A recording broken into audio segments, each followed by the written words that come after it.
Destruction were found. The war lasted more than 8 years. More than 4,500 U.S. troops died in that conflict. Sound like you're proud of it, Brett. You know what I was saying, but I just told him I had to go. There was a shooting at my child's school. Late today, police announcing the student that had been shot died at the hospital.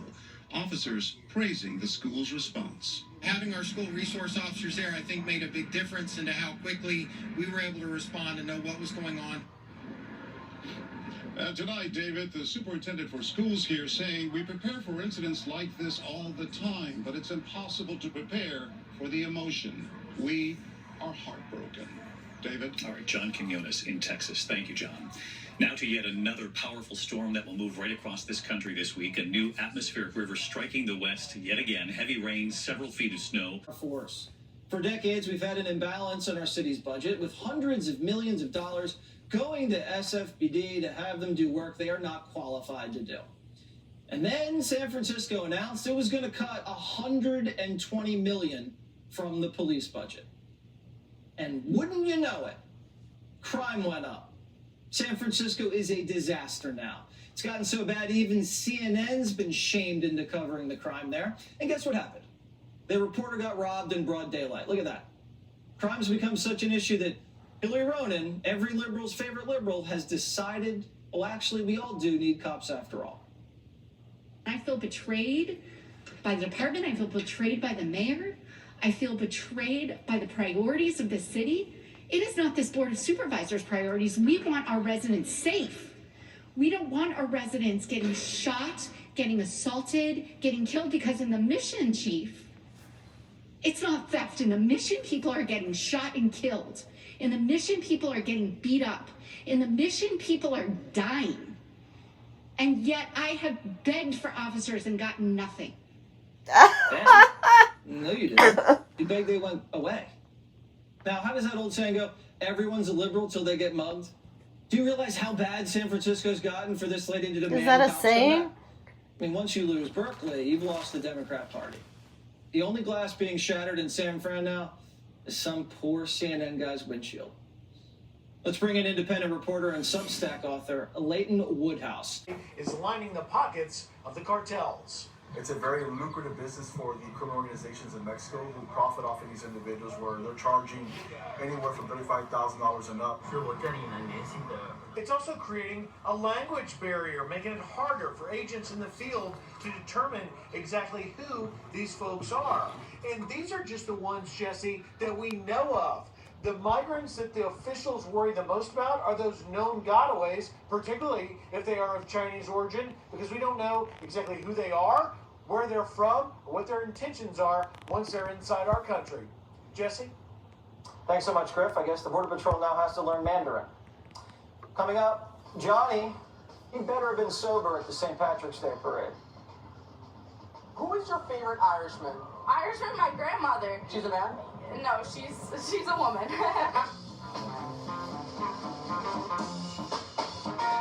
You lefty.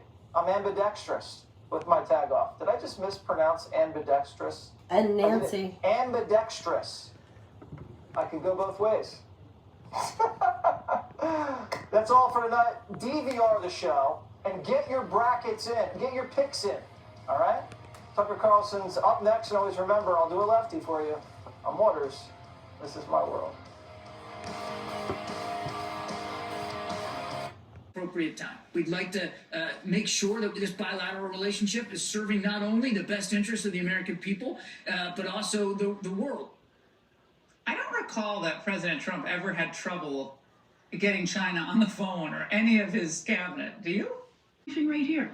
I guess Simon and disinformation are tied to an ongoing Russian disinformation effort. Could actually be part of Russia's latest and very massive disinformation campaign. U.S. authorities are seeing if those emails we just talked about are connected to an ongoing Russian disinformation effort. It's sort of a crazy quilt at this point, which has all the hallmarks of Russian disinformation.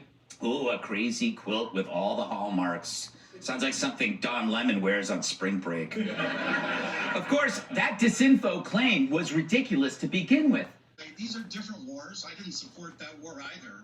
But that war was not a war of imperialism. That war was not a war of annexation. Tell me the territories that the United States annexed. So they're different and in different ways. But I think the war in Europe today is categorically different. This is a war of imperialism. It's a war of annexation. And I think it puts it in a different category, tragically, a different category that we tragically need to deal with. I agree with you. It is a war of imperialism and annexation, although I would say both wars were illegal, and I wish we could have accountability for both wars. But an argument for another day.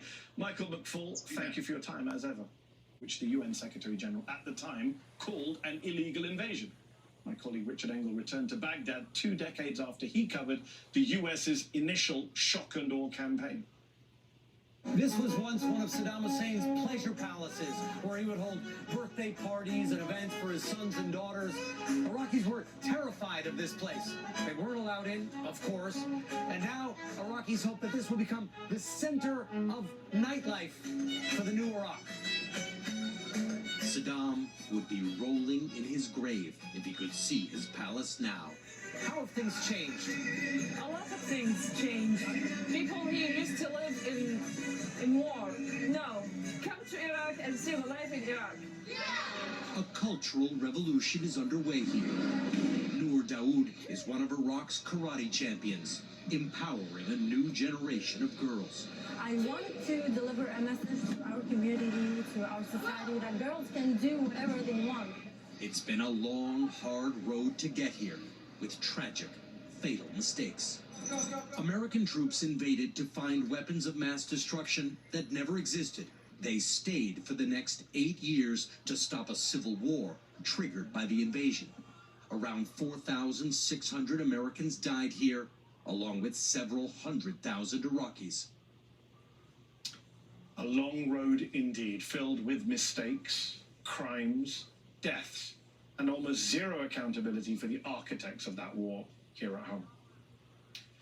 Coming up, the stars of Ted Lasso are known for making us laugh. But today they had a serious message, their special visit to the White House, when the 11th hour continues. Yeah. Look at everybody else in here. And I want you to be grateful that you're going through this sad moment with all these other folks. Because I promise you, there is something worse out there than being sad, and that is being alone and being sad. Ain't nobody in this room alone. The last thing before we go tonight, you are not alone. As many people around the world know by now, Apple TV's Ted Lasso is not just a show about football.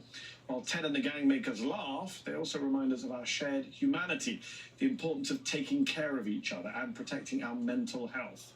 Today, they brought their important message across the pond and into the real world for a meeting with President Biden at the White House. Trent Krim, who introduced himself as a fake journalist, was in attendance when Coach Lasso, a.k.a. Jason Sudeikis, addressed the briefing room. Here is some of what he had to say. No matter who you are, no matter where you live, no matter who you voted for, we all probably, I assume, we all know someone who has, or have been that someone ourselves actually, that's struggled, that's felt isolated, that's felt anxious, that has felt alone, right? And it's actually one of the many things that believe it or not, that we all have in common as human beings, right?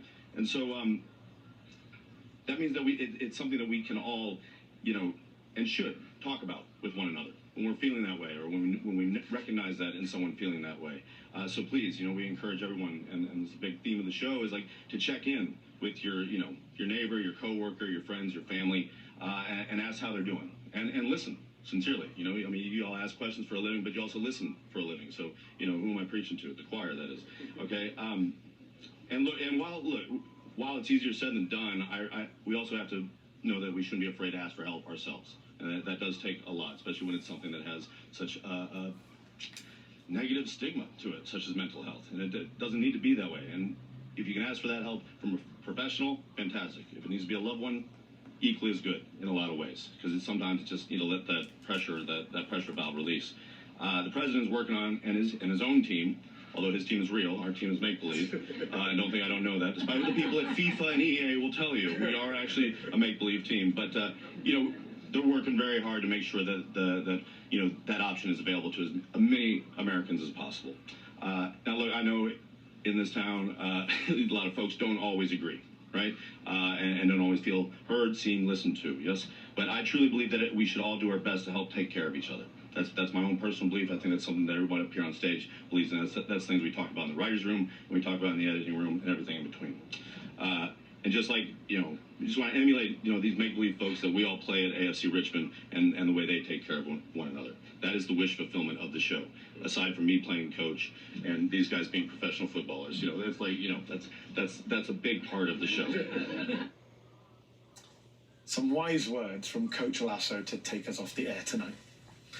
And on that note, I wish you a good night. I'm Mehdi Hassan in for Stephanie Rule. From all of our colleagues across the networks of NBC News, thanks for staying up late. What would I know? Not my area of expertise. But I think just as a picture, regardless of the guy, I think as a picture, this is kind of cute. Just in terms of composition. In part because it's got kind of a swirl effect. Like on the upper left side of the image, we've got his eye that's looking kind of winky, kind of headed downstream. But then on the lower right side of the image, he's got the big smirk heading straight up toward his ear. So the whole thing is kind of a swirl, Just as a picture, as a mugshot in particular, I think that's not bad. That person is the Attorney General of the great state of Texas, and that is, in fact, his mugshot. His name is Ken. He was indicted and booked into the Cullen County Jail in Texas on felony securities fraud charges a few years ago. Those felony charges are still pending against him. He is still under indictment on multiple felony counts, but it hasn't held him back. Since that mugshot was taken, since he has been under felony indictment, Mr. Ken Paxton has run for re-election as Texas Attorney General twice, and he has won. Both looks fantastic. This is the mugshot of a man who was indicted in Texas in 2014 while he was serving as governor of Texas. His name is Rick. After he was indicted in 2014, he got fingerprinted. He got this nice mugshot taken with a perfect knot in his tie. Just a few months later, he announced he was running for president of the United States while he was still under felony indictment. In fact, for the duration of his 2016 Republican presidential campaign, Rick Perry was under felony indictment. They did not drop the felony charges against him until a few months after he had dropped out of the presidential race. But even still, no big whoop. Donald Trump went on to name him Secretary of Energy for the United States, which is a fact that is still just as amazing to behold as his mugshot is lovely. Also staying in Texas, do you remember Tom DeLay? He was the majority leader of the Republican Party in the U.S. House of Representatives. He had to resign that job to have this mugshot taken after a warrant was issued for his arrest in 2005. As mugshots go, though, it's kind of another nice one. Not as nice as this one, though.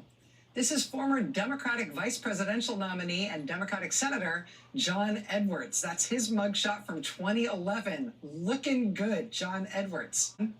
Mr. Rostenkowski, he was chairman of the Ways and Means Committee in Congress for 13 years until he had to stop doing that because it was time for him to stop being a congressman and to start being prisoner number 25338-016. It happens. It happens a lot. Here was Bernie Kerik, the New York police commissioner under Mayor Rudy Giuliani. On Giuliani's recommendation, President George W. Bush tried to make this guy Homeland Security Secretary of the United States before that had to end in favor of his new designation as prisoner number 210-717. It happens. It happens. It happens all the time in our country. So much so that we have kind of a thing in mind when we think about what an elected official's mugshot looks like. I mean, there are ones that are more special than others. The Congressman James Traficant mugshot will always be remembered more as kind of a hairdo Hall of Fame thing than a congressman thing. Wow, it's still really something all these years later. But apart from him, I mean, there is something familiar enough about seeing members of Congress and governors and senators mugshots that we recognize them as a look, right? I mean, it's a thing. We've seen a lot of these. And none of these mugshots, none of these arrests, arraignments, fingerprinting, of these public officials caused the world to end. The arrests of these governors and senators and congressmen ended up posing zero threat to our republic, as it should be. So why would that be any different now? Yes, if former President Donald Trump is indicted in federal court in D.C., or in state court in Georgia, or in state court in New York, or anywhere else, yes, it would be unprecedented for there to be an indictment issued against a U.S. president or former president. But we should also be real about the extent of exactly how historic this would be. Because we arrest public officials all the time in this country. And under the law, there's nothing magical about being a former president. That's not a thing under the law. Once you're a former anything, you're then just a citizen again, and you are subject to all the same laws as every other American. I mean, the Justice Department did tie itself up into knots over multiple decades, sort of contorting itself into all sorts of crazy logic puzzles to contend with the possibility that a sitting president would commit crimes while in office and would get charged and convicted for those crimes. The Justice Department absolutely went nuts trying to figure out the implications of that. Who would then be, in charge of the country? How much would it hurt the country to have the head of the executive branch wrangling with his own defense in the legal process and then potentially trying to govern from prison if he was convicted and sentenced to prison while still serving as president? But all that concern at the Justice Department about those hypotheticals, all that worry about a criminal serving president was specific to a currently serving president. Which is why they instituted a DOJ rule that said, okay, federal prosecutors can't indict someone while that person is serving as president, but that is the only rule. And it's a very... Readathon happened Sunday at an LGBT community center and was attended by several elected officials. NHL goalie James Reimer chose not to wear a Pride-themed warm-up jersey before the San Jose Sharks Pride night game this weekend, citing his religious beliefs. Reimer explains his decision. Watch. I have no hate in my heart for anyone. In this specific instance, I'm personally choosing not to endorse something, a sexual identity or orientation that is counter to my convictions, which are based in the Bible, which I consider the highest authority in my life.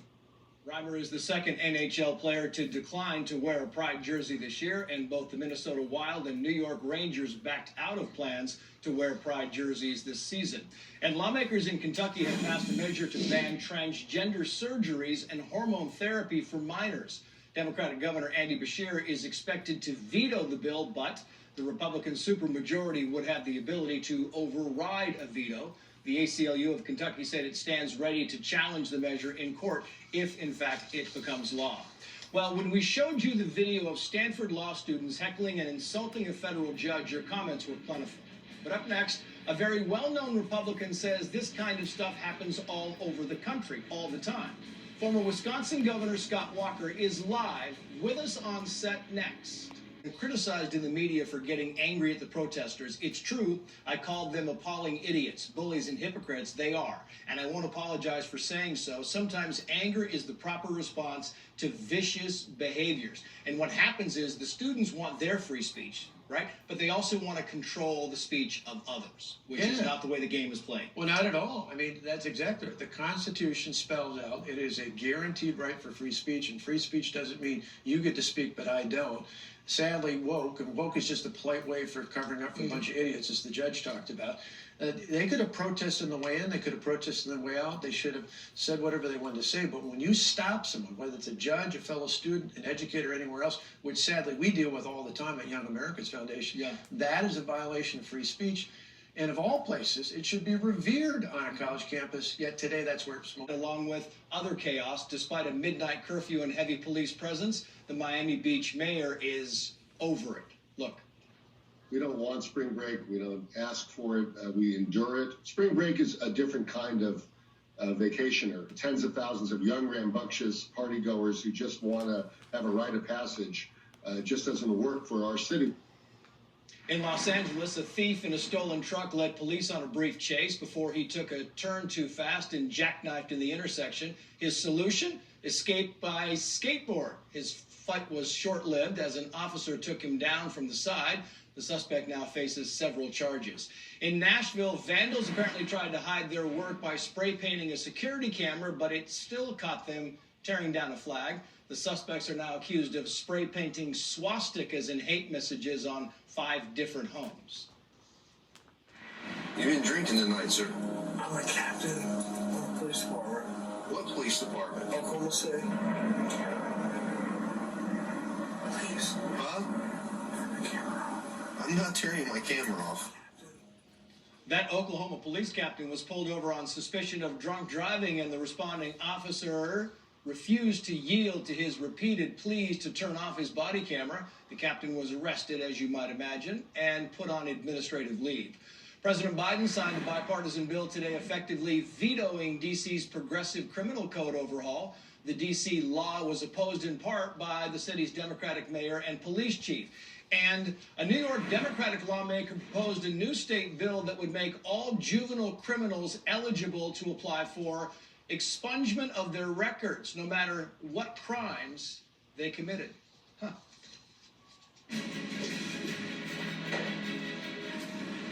Well, the Fox News at Night Common Sense Department just learned that California Governor Gavin Newsom wants to turn California's prison system more like Norway's, beginning with transforming San Quentin Prison into San Quentin Rehabilitation Center.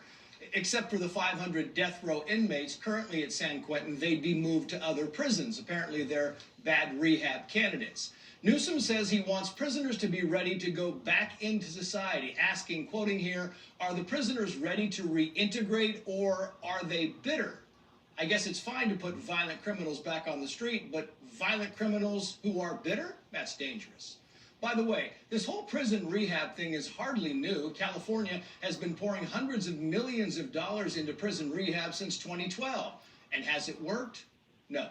Over the past decade, half the prisoners released in California reoffend within 2 years. But Newsom and prison officials say that even Norway's maximum security prisons have things like chairs and desks and TVs. Does anybody think California's sky-high recidivism rate is because inmates weren't allowed to kick back and catch up on Game of Thrones? When Newsom laid out his plan, he said, quote, this is about getting serious. Common Sense says, is he serious?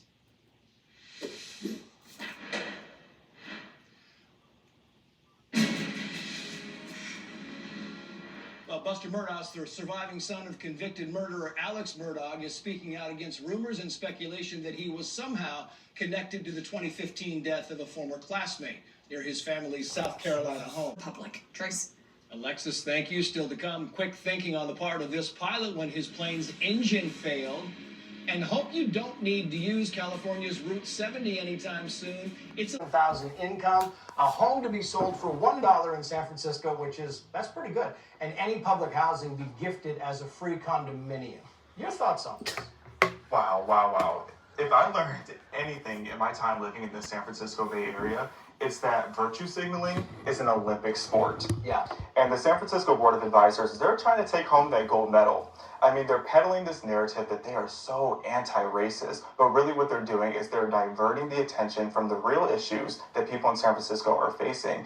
And I said it before, I'll say it again. This is 111 ways to gaslight Black Americans into believing that we need to be dependent on a system of handouts in order to be successful. Yeah, it's interesting because Larry Elder had this kind of sarcastic view on it. He tweeted the following, let me get this straight. A black college education in San Francisco with money in the Silicon Valley Bank gets full reimbursement through his deposit, exceeds FDIC $250K limit, receives $5 million in reparations, and gets student debt loan forgiveness. Is this a great country or what? I mean, he's right. You couple all these things together and you're like, this really does kind of sound like it's a little bit crazy. It is crazy. And, there's just so many logistic reasons why this reparations narrative is never going to happen. I mean, even just think of how many biracial people live in San Francisco. Mm-hmm. Is someone biracial going to have to take from one side of their ancestry and pay the other side? It just makes absolutely no sense. And you would think San Francisco would take a look at all the homeless veterans that are living on their streets and give them homes for $1 instead of giving it to Black people, most of which are either doing well if they're living in the city of San Francisco or they're at least making ends meet otherwise they would have left and moved somewhere cheaper. Yeah, that's a fair assessment. So the funny story is the CNN, speaking of San Francisco, so the CNN team goes up to cover the astounding rise in street crime, right? And then the reporter tweets this out, got robbed again. At Jason K, CNN, and I were at City Hall in San Francisco to do an interview for CNN on the crime. We had security to watch our rental car and a crew car. Thieves did this in under 4 seconds. Security stopped the jerks from stealing other bags, but seriously, this is ridiculous. It's unbelievable. The irony here is almost laughable to see. And I'm not sure it aired on CNN, but this was a CNN crew.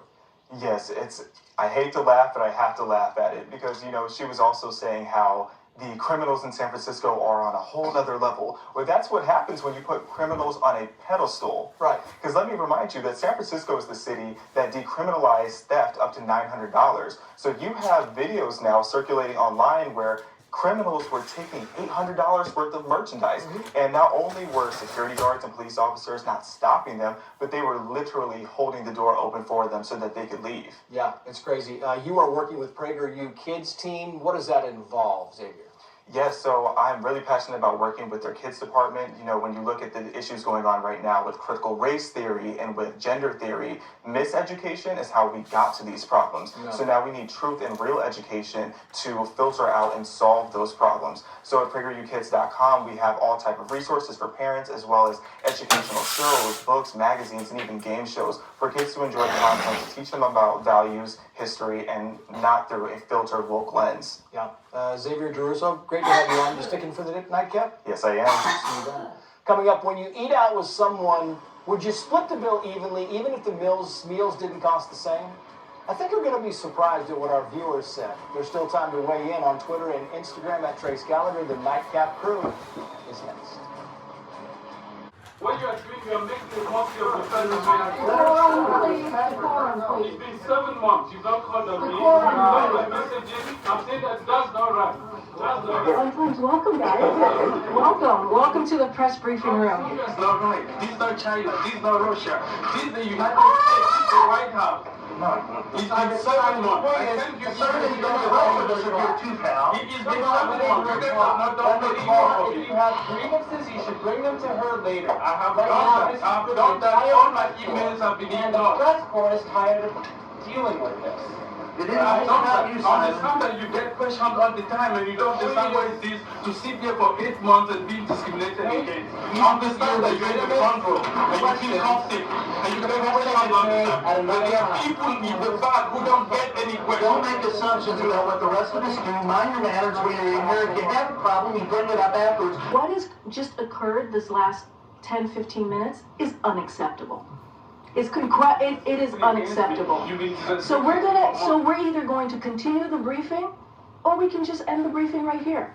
Getting vaccinated, and for what we heard tonight, pretty Yeah, good we reasons. know why. He doesn't want to talk about that. Yeah, It's against it the was, narrative. It was very politically inconvenient for him at that moment. But when he turned his back, that told the whole story of Anthony Fauci. Victor and Jason, great to see you tonight.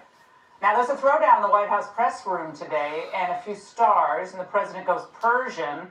It's all in Seen and Unseen with Ray Maroyo next.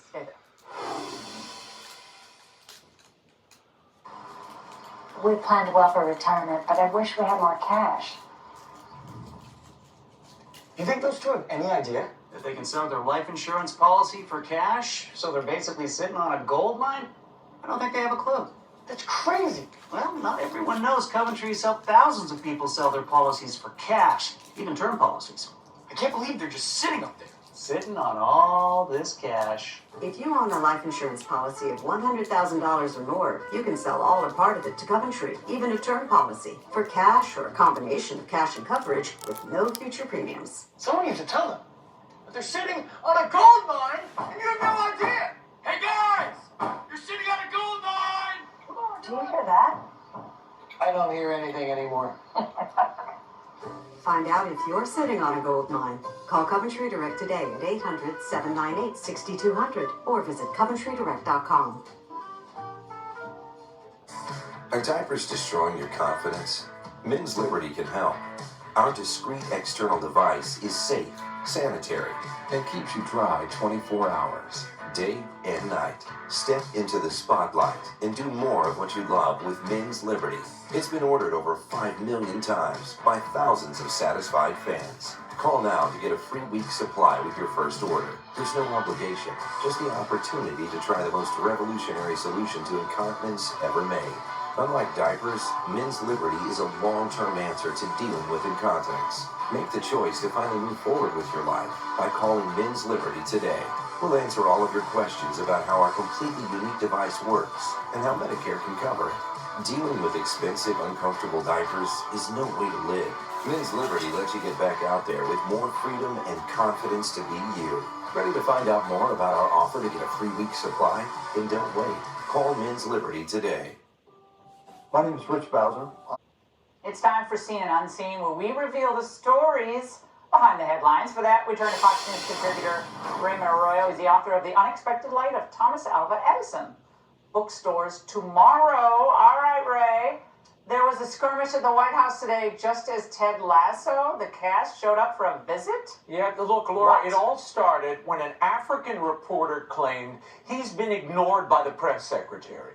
We're not doing this. We're not doing this. You've been discriminating against me and discriminating against some people in the briefing room.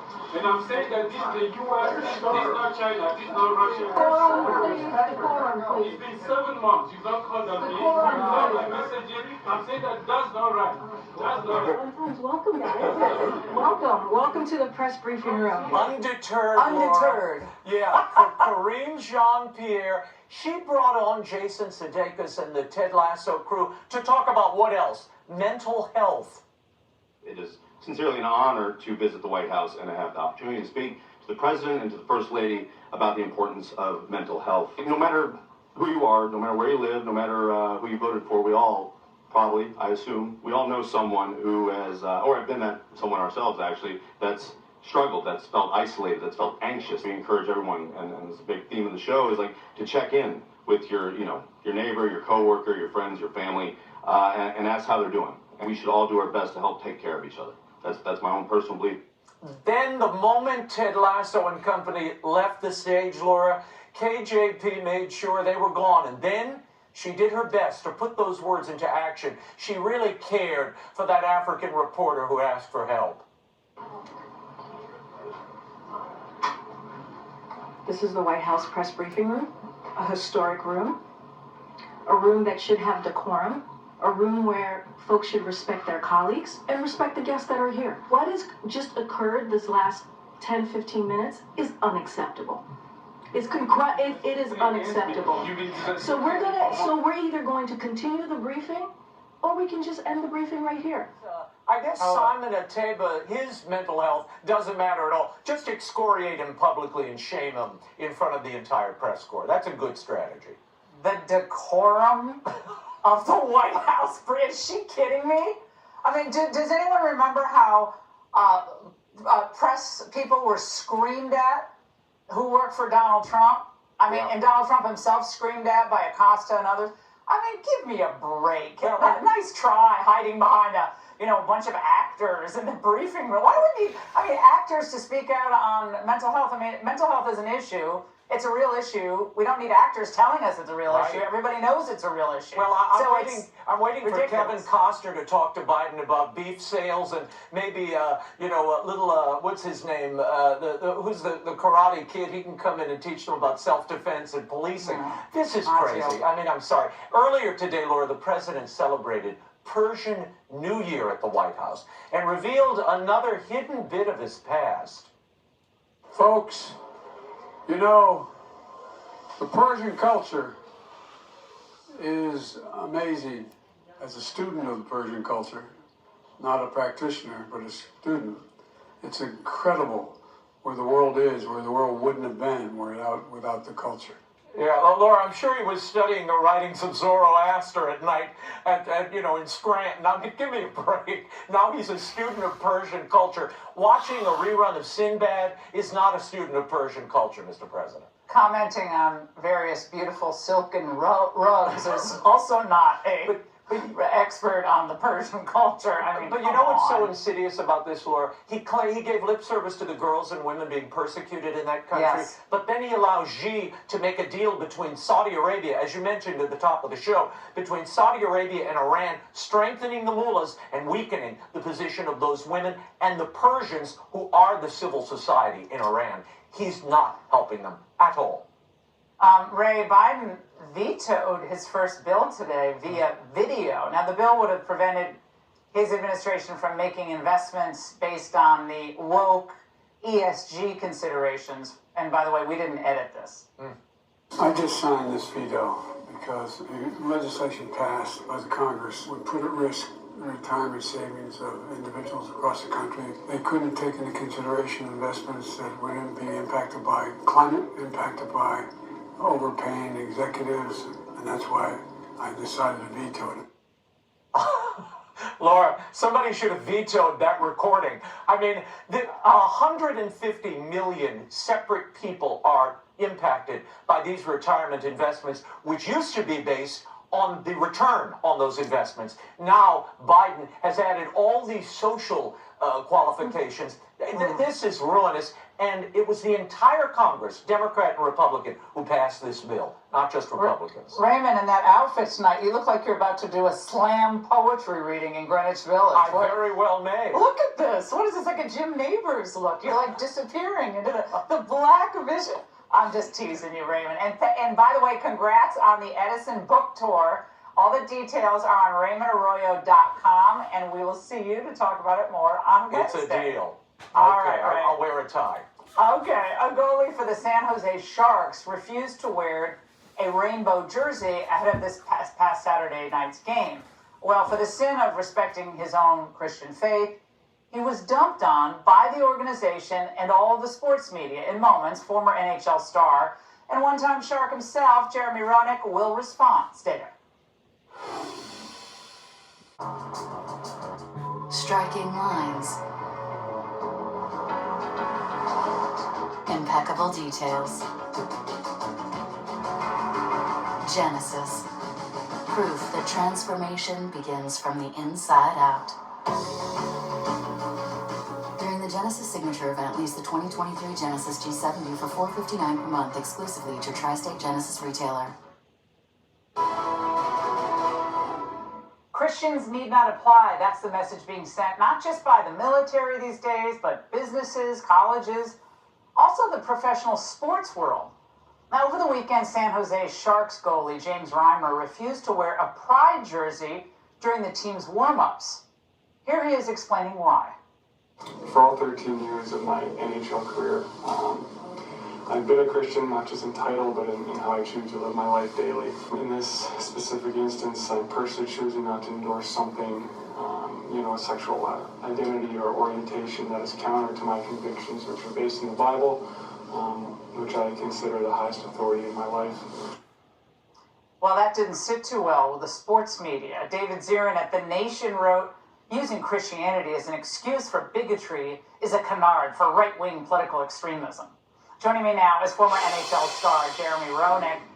Jeremy, first it was Ivan Provorov, and now this. So why does the NHL keep putting its players in these situations to take what many feel are political or cultural stands against their own First Amendment beliefs?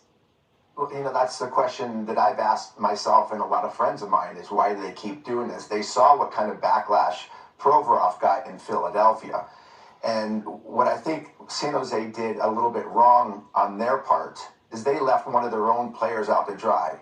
In hockey, we have a very close-knit team. Everybody's a part of a team, and everybody has their own role, and we're supposed to protect each other. The league is supposed to protect the players. They protect the players from getting hurt. They've changed the rules to protect players' heads. They protect the players from the players. Well, in this instance, they did not have a conversation with anybody, or at least if they did, and James Reimer gave his opinion, they totally ignored it, and they threw him to the wolves of the social media, especially in one of the most liberal and probably most abusive areas in the country, and I don't think that's fair. And as a teammate, I would have been pretty mad at that. I do have to say, I think James did a very, very upstanding thing by saying what he said, standing up for it, doing things right in front of a camera, and standing up for his beliefs, which we hold dear in this country. We have the ability to be a free country, to live the way we want to live, believe what we want to do. We have a constitutional religious right to work and say what we want and believe what we want. James Reimer just did not want to publicly to go out and promote something that he didn't believe in. He wasn't spewing hate. He wasn't telling people he hated something. He just didn't want to publicly promote it. And now he's getting attacked with hatred by people that are on the Faceless app saying things to him that are such hate. And I've talked to a lot of players that played with James Reimer. And every single person I've talked to says he's one of the nicest, most gentle, kindest guys, one of the favorite guys on his team. And it's too bad that in America he is getting persecuted for having a belief and having an opinion. We have to keep our opinions, and that's how our country was made, with opinions of diversity, opinions of religion. And God, if we lose that, Laura, then our country is gone forever. Well, Jeremy, I have a problem with what's happening with sports media. I mean, to watch ESPN, I mean, I'm sorry, but it's like it's to the left of MSNBC. I've never seen anything like it. I mean, it's not just about like reporting on the players, and I love sports. Everybody knows I'm a football fanatic. But this is now out of control. I mean, they're crucifying these men. Well, it's always going to be the debate. Is sports the platform for politics or for this kind of conversation? I would like to know what the Sharks, what the message that they're trying to get out. Just as look at me, we're wearing pride jerseys. And I know the San Jose Sharks is a great organization. I played for them. By the way, if I was playing for the Sharks, I would have worn the jersey because of my beliefs. The San Jose Sharks are a very community-oriented team. They are wonderful. They pretty much saved my life in my career. But also, is this the platform for that? I don't think just because you put a pride jersey on, people are going to come and watch and buy tickets. People are going to sports games to get away from that mentality. All right, Jeremy, sorry to cut you off, so but fascinating that's conversation. That's what I believe. Continue to cover it. Thank you. Wow. She's terrible. Please check loud.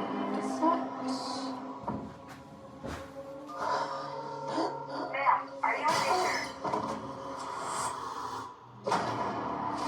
We found her on the floor. Our best friend died. I need to know what happened. No! What is happening? This was a malicious act. This is not a game. This is real life.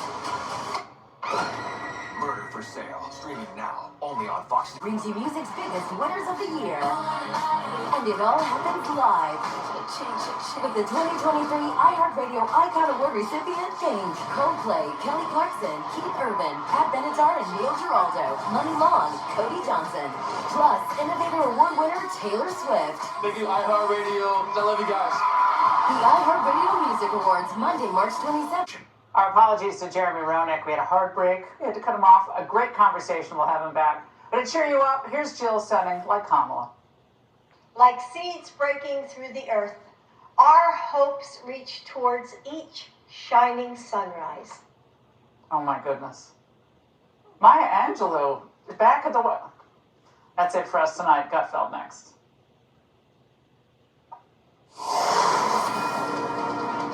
Fox News alert. Law enforcement officials say they do not expect Donald Trump to be arrested today, but we are alerting that officials have discussed the logistics of possibly arraigning the former president in New York, an unprecedented step that would send shockwaves across our country. You're watching Fox and Friends First here on a Tuesday morning. I'm Todd Pyro. And I'm Ashley Strohmeyer for Carly Shimkus. America has been bracing for a potential Trump indictment since the former president said he believed he would be arrested today.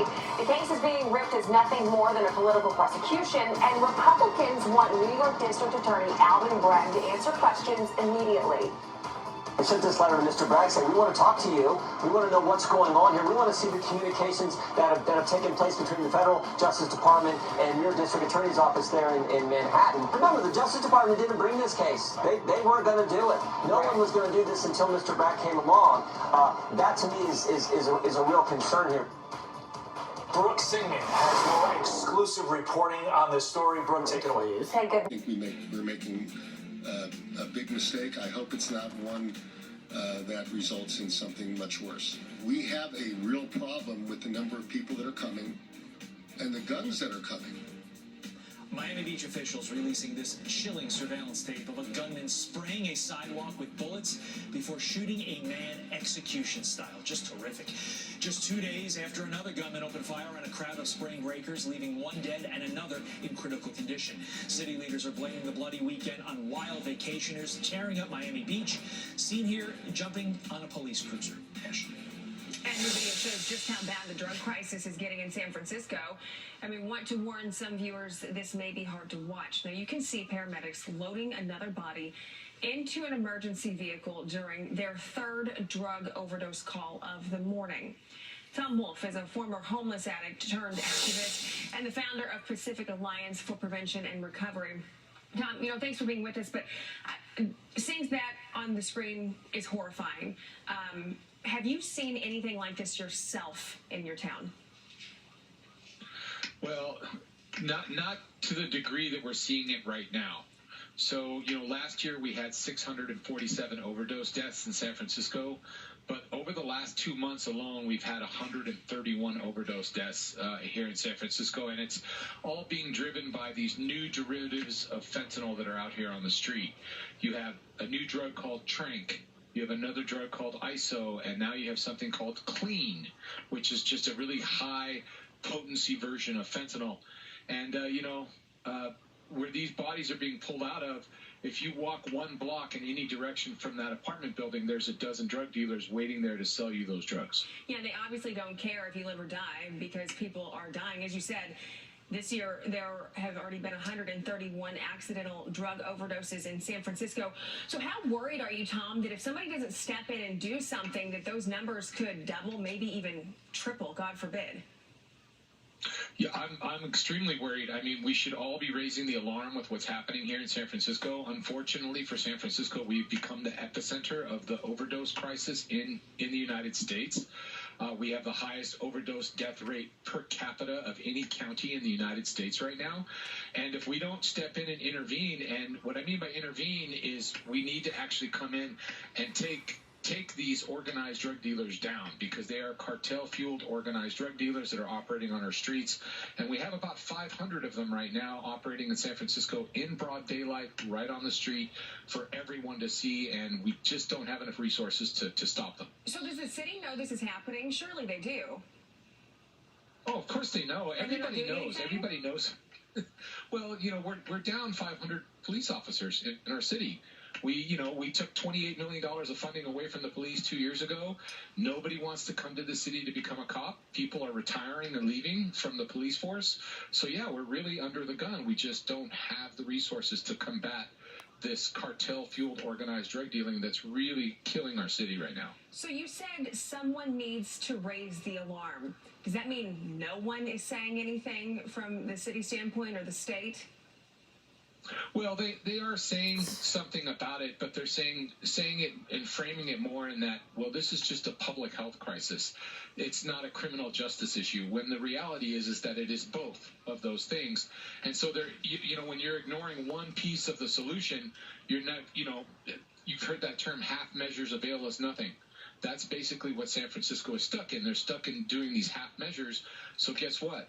People are still continuing to die, and our neighborhood continues, our communities continue to be harmed by the drugs and the drug dealing that's happening right now. So how can everyone band together to try and solve this problem? And kind of a two-part question here, what would you do to stop it? Well, at this point, I mean, to be quite frank, I think we need federal intervention in San Francisco. I think we need to talk to the Department of Justice and the DEA to find out ways in which they can help this city kind of reclaim these communities that have been basically taken over by the cartel. And they're operating, with impunity relatively. I mean, they're arresting them. But, when they get to the courts and the way the laws have changed here in California with Prop 47, there's just not a whole lot happening to these dealers. So they end up back out on the street after multiple arrests selling fentanyl for as little as $5. And you're seeing the results play out in real time with all these bodies coming out of all of these, permanent supportive housing units and low-income housing in these neighborhoods that are really, really affected by the drugs. Todd interviewed someone yesterday, and she lost her child to overdose for fentanyl. And the first thing he asked the drug dealer, according to her, was, what is this? Is this going to hurt me? I don't want to die. So people aren't taking this because they want to die, but something needs to happen to stop this, because it's happening all over. It's not just San Francisco with the drug problem. It's literally everywhere. Tom, well, thank you so much for your time. Just start yesterday. Thank you. Mm-hmm. And yet another shocking jewelry store heist caught on camera, but the message this crook had for employees will send a chill down your spine.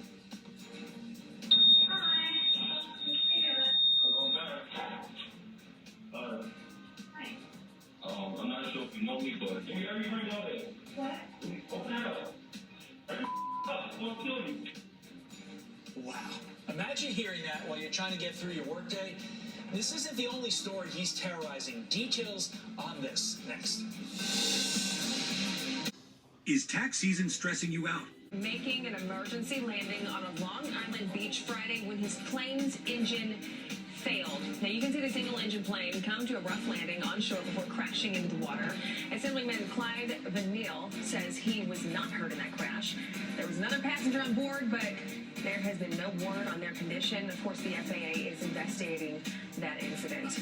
Wow, that we have video, right? 2 people dead, several others injured after a car crashes into a curb in Brooklyn yesterday. Have video of this as well. It is chilling. Officials say the white sedan was speeding when the driver ran a red light, T-boning a black SUV. Car takes down a pole, jumps the curb, hits a second vehicle, and rolls across multiple pedestrians along the way. The driver of the vehicle and a pedestrian were killed. Police say another victim is still in critical condition. 4 others all in stable condition, but are expected to survive. Gosh, and that person in the white shirt, imagine being just walking on the sidewalk. Meantime, in New York City, the thief proudly announcing that he's back to rob a Brooklyn jewelry store for the second time. Watch this. Hi. Hello, guys. I'm not sure if you know me, but give me every ring out there. What? Open it up. Every up, I'm gonna kill you. Hello, I'm back. I mean, could you imagine working in that jewelry store, just thinking that somebody's walking in and you're going to have to help them, and then come to find out that they've robbed you not once but twice. Really, Todd, all this boils down to is crime in the city is up. These thieves and the criminals don't care what's going to happen, because guess what? Nothing's going to happen, because Alvin Bragg's not going to do anything to him. And if he does, they're going to be out in a couple of minutes, and that's that. And they're going to go back to doing exactly what they were doing before.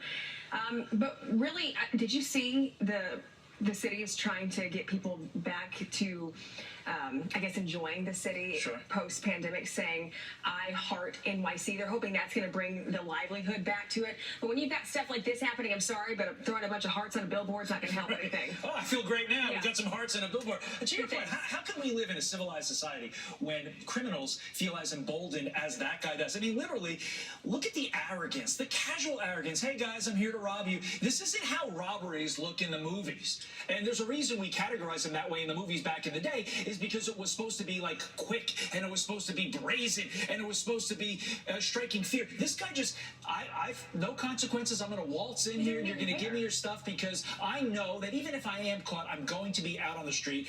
This is a city that prioritizes the criminals, and this video shows that. We're encouraging this type of behavior by not putting these people behind bars. And you think this guy's the only one doing this, casually walking in like, I'm here to take what I think is mine? No, other people are doing this, and that's a sad state of our city and our country, because you see this in San Francisco, you see this in Chicago, you see this all over in these liberal cities that have DAs like Alvin Bragg who let anything happen, anything goes.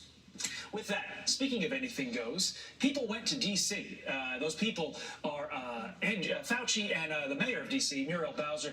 PBS special highlighting the moment. Washington, D.C. residents shut down Dr. Fauci as he and the mayor, Muriel Bowser, going door to door, pushing the COVID vaccine all the way back in 2021. I heard that it doesn't cure it, and it doesn't stop you from getting it. No. So on the very, very, very rare chance that you do get it, even if you're vaccinated, it's a very, you don't even feel sick. You gonna pass? Yeah, definitely.